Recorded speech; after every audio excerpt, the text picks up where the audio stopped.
Today's show is brought to you by the Godfathers of K. Living well is the best revenge? No, putting your parts in other people's car and having them lie about it that's the best revenge, man. That one feels good. When they go to sleep at night, running my shit. So now this huge push in M1. Now the industry sort of understands the distinction between nitro and M1, two separate classes. You think. So only because there's classes. Sure. You know. But at least, again, me being the person that was sort of open about nitro, where it was hidden and used as a competitive advantage by some of these big companies, the industry in itself can trust sort of my word on it because they know I'm so open about nitro. Good, so man. if he's open about nitro, now he can be open on M1. So what it does in turn is it forces some of these other guys now to always try to one-up, right? For some reason, they always feel the need to one-up. Yeah. If Jamie goes out and says he goes 9.4 on M1, they're going to find some way to try to come out and go 9.3 on M1. And I think now we've sort of sparked again the interest in going back to chasing that V, where now that they have the shit that was released 8 years ago in their hand, they can use the BMFs to do it. Where are they going to go to sort of chase that next level? And again, I think that's here. It's like, I don't know, what's the other answer? So if we say beta in its original form, it introduced the stroker concept, right? Think about that.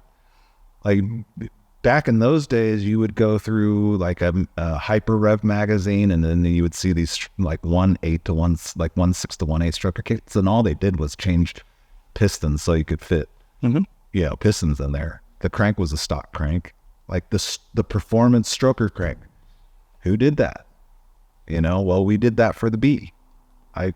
I will claim that we did that for the B. Other people tried doing it, but the rod ratios were all whack. After we did it, like Eric, San Diego dude, drag pro, I think he did one, but he was running like a 1.42 rod ratio, trying to spin that thing. And so it was like a 2-pass engine, right? Well, we went to the big stroke. We went to the deck plate just to make things, less harsh on it, right? So if you say the first archetype of the stroking engine, that would be us.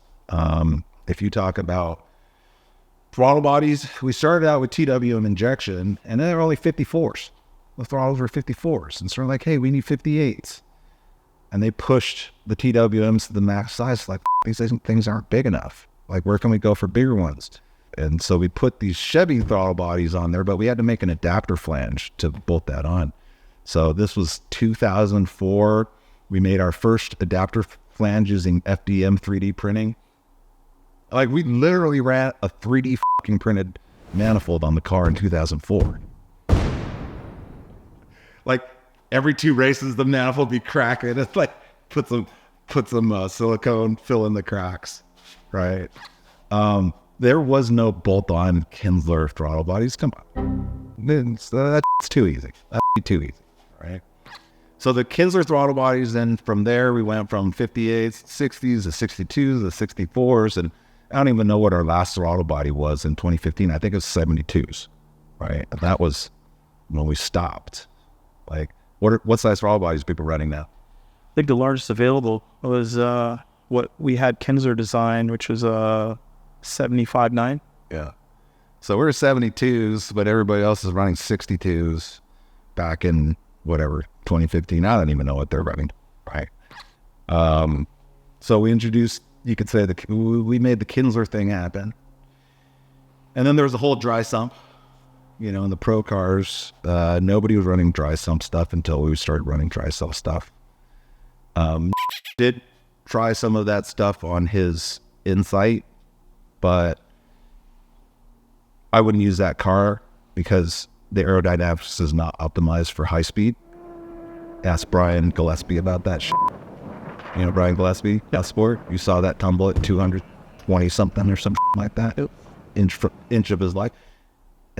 There's a reason why streamliners are long and not short little fucking cambacks, right? So if you look at the Insight, what is it? It's a short camback, right?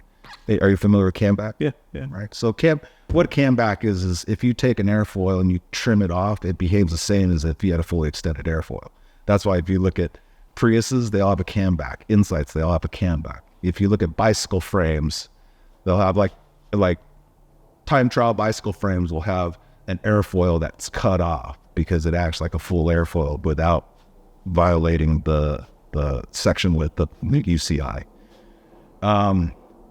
So came out with that stuff. It was still on TWMs with, whatever 3-stage dry sump. We had like 5 or 6-stage dry sump with a compartmentalized pan. We're running like low tension rings with like 20 inches of vacuum. Like he was fucking running vacuum. Low tension 0.7 rings back then. Nobody, right? And it's like, even though we're dealing with all this high tech stuff, because they're running fuel, you would never see the tiny gains that you get from these little details. Because what we're talking about is the tiny gains that you get from the details that add up to a little piece of volumetric efficiency. Sure. We have those combos all the time, which is sort of what we're seeing now. We're now going back to chasing that VE with all things equal. Everyone has the same parts. We start to see the gap happening now, like what we saw last season with, taking that head off the shelf, taking that 5 off the shelf, and still putting 3 or 4 mile an hour and 2/10 on the entire class. It's chasing all the small things that they've overlooked because, like you said, the bad student. If it's not there and it's not available, but it's going to give me that advantage, I need to make it. Yeah, that's our space too. We may not put our name on it, but we did it.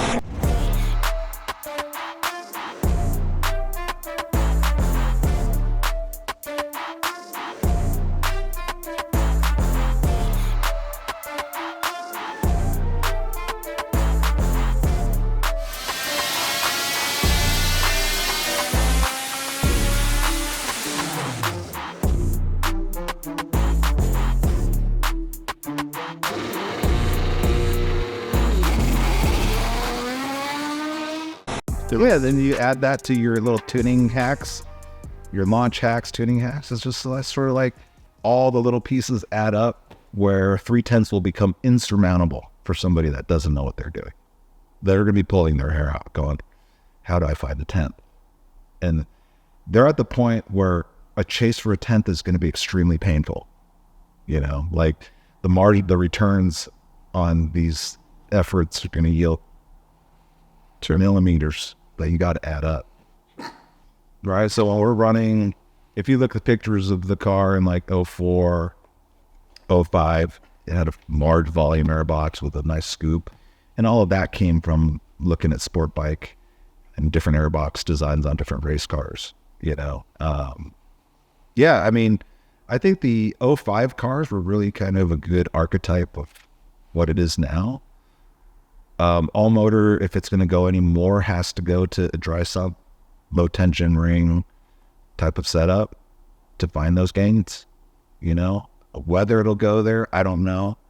Like, the different event organizers are not the brightest people. A lot of their motivations are driven behind keeping the field together. Well, keeping the field together, but also the motivations of the engine builders that are, essentially sponsoring these classes, right? They're going to want to try to steer into the direction that favors their agendas. And, with this disruption, especially last year, I think last year really mixed the class up, right? It really showed the industry that it's anyone's game, right? It's either anyone's game or the guys that we thought at one time were the smartest really aren't the smartest. Well, you thought they were the smartest. I thought they were the smartest. I thought they were, again, not knowing, being naive, being the guy, being the fanboy to want to, buy what I thought was the best of the best. A lot of it was just smoke and mirrors. Yeah. I mean, you got to go down to the nuts and bolts to really figure it out. They're selling their versions of solutions and then getting you to drink the loyalty Kool-Aid. Sure. I'm going to give you the next best thing when it's really just choking their down. Sure. Right. So it's like, hey, I got my shit, and then I'll choke it down 3 levels, and then the C racer, I'll give them this bite, and the B racer, I'll give them this bite, A racer, I'll give them this bite, but still, it's less of a bite than what they have on their own cars. Sure. You know, and so maybe the fact that we don't race now, it removes the possibility of us doing that. We just want our parts in the fastest cars, right? I don't care if you use ours or not. You know, if you got them, you paid for them, the money they buy back account. I'm okay with that. It's like I don't need to be recognized. You know, I think you're beyond that. you know, it's fun. It's fun. I mean, the whole point now is just like, it's fun. It's like with money, making more money in the Honda space isn't the motivation. You know, it goes back to the original motivation. It was, I'm interested in chasing efficiency. That's what I do on every engine. You know, now it's like we've expanded into the super engine. You know, even like the new K20C1 stuff. Like, yeah, that's our space too. We may not put our name on it, but we did it, you know? But even looking at what, I guess I'm more motivated and interested in knowing how Honda thinks, and they always forward think, and they've always incorporated small things in their general design that they do to chase efficiency, that we can sort of take that and transform that now into the performance side. I don't know if you see that actually in the production vehicle space, but obviously if you're reading HRC papers, you're going to find some shit out in the HRC papers. You know, MotoGP and F1. Look at the crank center on the K20C versus the K24A. Yeah, offset crank center lights. You know, I did the math. It doesn't work out on the K. We can't move it enough where it would matter. You know, but we did the math. All right. So that's a free one. Everybody, you can have a free one. Don't worry about offsets, crank center lines. But again, you can't move it far enough. It gets the brain going to think outside of the box. Instead of this instant gratification, I'm going to take this part and bolt it on and I'm going to go fast. It's all of the things that we aren't looking at, all of the things that aren't available. That's, in my mind is I want to make it. I want to, if it's not there and it's not available, but it's going to give me that advantage, I need to make it. Yeah, I know. And the funny thing is, like with you, I just pointed out to you concepts that were already being implemented across a broad range in the automotive performance space.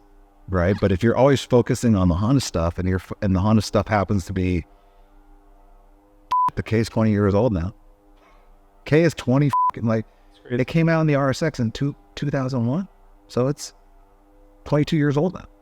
Right.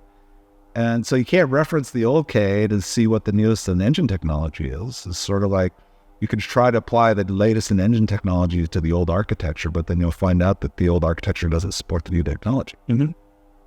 So that's a hint. We need to pivot off to the new K. Mm-hmm. Yeah. They don't make a 2.4, so we don't have a tall deck. Oh, I know. I checked. I was online looking to see if there was something else in some of the chassis, but I'm going to guess the crank center lines are offset by like 15 to 20 millimeters because they're doing that in little sport bike engines with tiny strokes. It's an interesting problem set because it's just a problem set with certain constraints that you have to abide by, and you're just looking for the optimum volumetric efficiency within those constraints. Mm-hmm. I don't look at any engine as though it's a fucking Honda, so it's better than this or better than that. I'm like looking at, what are the bore centers? All right, what's the biggest like? You can blurb this name out, but like if you go to racing, it's like what's the biggest fucking displacement we can get? What's the biggest valve we can get in there, and what's the fastest we can spin it? And it goes back to that. All right. So if we're going to reveal what we're doing on Project J2, it's that. Sure, yeah, we just got to blur out everything before then, but yeah. Yeah, as we're going to see how far we can spin something. What's the biggest valve we can get in there, right? See how high we can spin it, and let's see how efficiently we can light it off. It's simple. It's simple. Sure. It's not. I'll give you all the ammo that you need to shush them up. Like I said, it's just a big scientist term for me.